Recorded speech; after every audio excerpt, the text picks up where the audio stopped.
Thomas's branch line is important, and so is Edward's. But their track and bridges are not so strong as those on the main line. Sir Topham Hatt does not allow the heavier mainline engines like Gordon to run on them.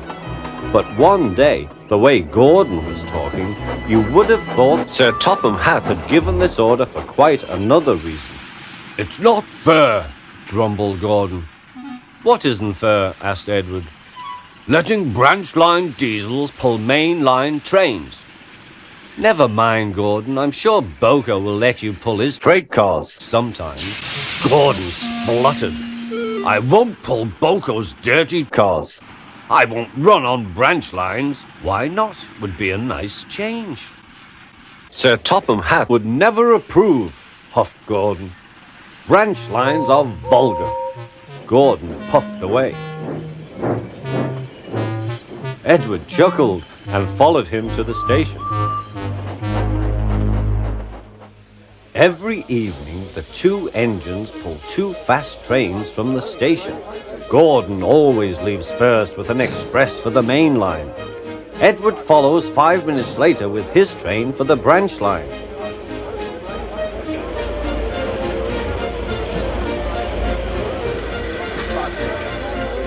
Usually everything runs like clockwork, but tonight there was trouble.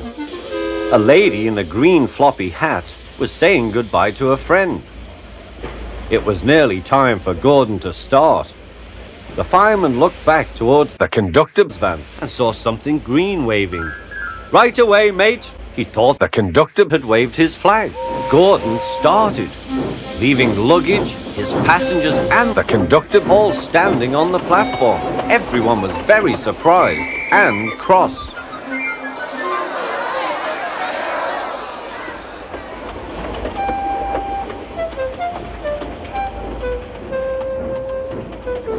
To make matters worse, by the time Gordon had been stopped and brought back, Edward was already late with his train.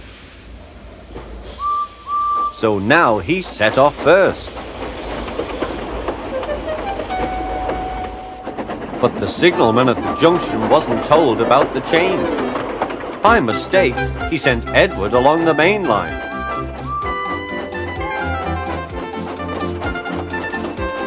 Gordon was sent along the branch and arrived cold and cross on one of the sidings near the harbour.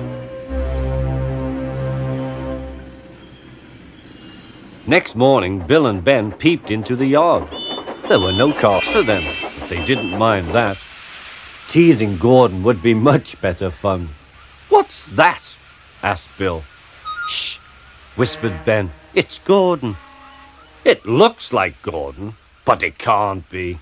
Gordon never comes on the branch lines. He thinks them vulgar." Gordon pretended he hadn't heard them. "If it isn't Gordon," said Ben, "it's just a pile of old iron, which we'd better take to the scrapyard." "No, Bill, this lot's useless for scrap. We'll take it to the harbour and dump it in the sea." Gordon was alarmed. "I am Gordon. Stop, stop!"